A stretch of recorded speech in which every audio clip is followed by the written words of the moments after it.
നാം വെള്ളപ്പൊക്കത്തെക്കുറിച്ചുള്ള അറിവ് കൊണ്ട് സായുധരാകുകയും വെള്ളപ്പൊക്കത്തിനും കൊടുങ്കാറ്റിനുമെതിരെ തയ്യാറായിരിക്കുകയും ചെയ്യാം. വെള്ളപ്പൊക്കം എന്നാൽ എന്താണെന്ന് മനസ്സിലാക്കാം.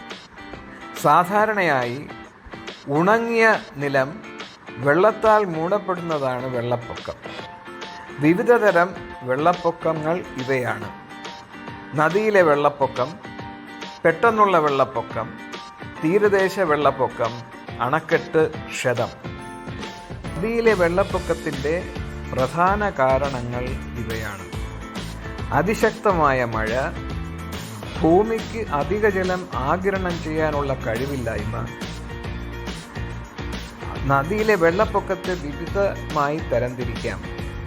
ലഘുവായ ജലനിരപ്പ്, അതായത് 1.8 മുതൽ 3 മീറ്റർ വരെയുള്ള പൊക്കം. മിതമായ ജലനിരപ്പ് 3.5 മുതൽ 6 മീറ്റർ വരെയുള്ള പൊക്കം. വലിയ ജലനിരപ്പ് 6.5 മുതൽ 7 മീറ്റർ വരെയുള്ള പൊക്കം. തീവ്രവും കനത്തതുമായ മഴ പെട്ടെന്നുള്ള വെള്ളപ്പൊക്കത്തിന് കാരണമാകും. പെട്ടെന്നുണ്ടാകുന്ന വെള്ളപ്പൊക്കം അപകടകരവും സ്വത്തിനും സസ്യജാലകങ്ങൾക്കും കന്നുകാലികൾക്കും ജീവനും നാശമുണ്ടാക്കാൻ ഇടവരുത്തുകയും ചെയ്യുന്നു. അണക്കെട്ട് ദുരന്തങ്ങൾ വളരെ വിരളമാണെങ്കിലും അത് പെട്ടെന്നുള്ള വെള്ളപ്പൊക്കത്തിനും അതുമൂലം സ്വത്തിനും ജീവനും ഉണ്ടാകുന്ന ഗുരുതരമായ നാശനഷ്ടങ്ങൾക്കും കാരണമാകുന്നു.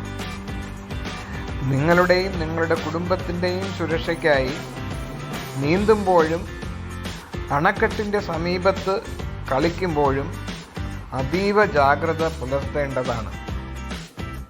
തീരദേശ വെള്ളപ്പൊക്കം. തീരദേശത്ത് വെള്ളപ്പൊക്കമുണ്ടാകുമ്പോൾ ഉയർന്ന സമുദ്രജലനിരപ്പ് സമീപത്തുള്ള താഴ്ന്ന ഉണങ്ങിയ നിലത്തിലേക്ക് കടന്നു കയറുകയും അത് തീരദേശത്തെ വെള്ളപ്പൊക്കത്തിന് കാരണമാവുകയും ചെയ്യും. കാലാവസ്ഥാ വ്യതിയാനം തീരദേശ വെള്ളപ്പൊക്കത്തിന് ഒരു പ്രധാന പങ്ക് വഹിക്കുന്നു. കൊടുങ്കാറ്റ് സമുദ്രജലത്തിൽ വേലിയേറ്റമുണ്ടാക്കുകയും അതുമൂലം വെള്ളപ്പൊക്കം ഉണ്ടാവുകയും ചെയ്യുന്നു.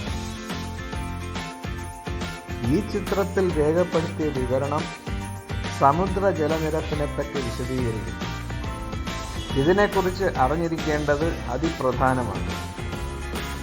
സമുദ്രജലനിരപ്പ് ഇവയാണ്: ഉയർന്ന സമുദ്രജലനിരപ്പിനും മുകളിൽ, ഇടത്തരം സമുദ്രജലനിരപ്പിനും മുകളിൽ, താഴ്ന്ന സമുദ്രജലനിരപ്പിനും മുകളിൽ. വേലിയേറ്റം. നിങ്ങളുടെ വീട് സുരക്ഷിതമാക്കാൻ എന്തെല്ലാം മാർഗങ്ങൾ സ്വീകരിക്കാം? നിങ്ങളുടെ വീട് വെള്ളപ്പൊക്ക സാധ്യതയുള്ള സ്ഥലത്താണോ എന്ന് പരിശോധിക്കുക. നല്ല കാലാവസ്ഥയുള്ളപ്പോൾ നിങ്ങളുടെ ഓടകൾ വൃത്തിയാക്കുക.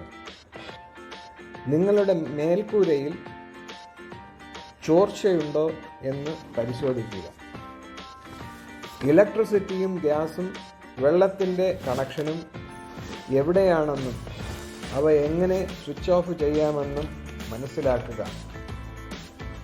നിങ്ങളുടെ ഭവനത്തിനും അതിലുള്ള സാധന സാമഗ്രികൾക്കും ആവശ്യമായ ഇൻഷുറൻസ് പരിരക്ഷ ഉറപ്പുവരുത്തുക. നമ്മുടെ കുടുംബാംഗങ്ങളെ സജ്ജമാക്കൽ. രക്ഷാമാർഗങ്ങളും രക്ഷാകേന്ദ്രങ്ങളും അടയാളപ്പെടുത്തിയ ഒരു മാപ്പ് കൈവശം വയ്ക്കുക. അപകടങ്ങളെപ്പറ്റിയും അത്യാഹിതത്തെപ്പറ്റിയും ഉള്ള വിവരങ്ങൾ ലഭിക്കുന്നതിനായി രജിസ്റ്റർ ചെയ്യുക. ഞങ്ങൾ അത്യാഹിതങ്ങളെപ്പറ്റിയും അപകടങ്ങളെപ്പറ്റിയും ഉള്ള തത്സമയ വിവരങ്ങൾ ഞങ്ങളുടെ വെബ്സൈറ്റിൽ നൽകുന്നതാണ്.